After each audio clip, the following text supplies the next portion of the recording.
Cette technique, elle a révolutionné l'histoire du vitrail. Mais d'où est-ce qu'elle provient? Retour au XVe siècle, un moine s'affaire dans son atelier.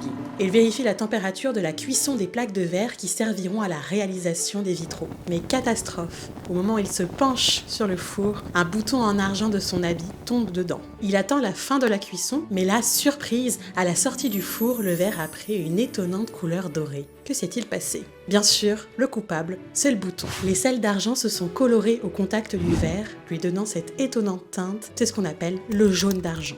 Mais cette belle histoire n'est qu'une légende. En effet, notre moine maladroit a été devancé de plusieurs siècles par des artisans islamiques qui utilisaient cette méthode pour colorer vases et coupes.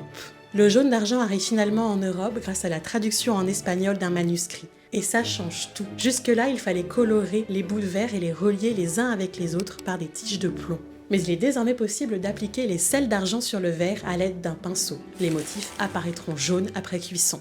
Et au passage, le vitrail devient plus lisible. Les tiges de plomb ne sont plus indispensables. Ainsi, les maîtres verriers deviennent de véritables peintres. Des cheveux aux bijoux, tout se teinte de jaune. Ils avaient de l'or au bout des doigts. L'histoire du vitrail se découvre toute l'année à la Cité du Vitrail à Troyes. Alors foncez-y pour devenir incollable sur les techniques et tous les grands chefs-d'œuvre de cet art haut en couleur.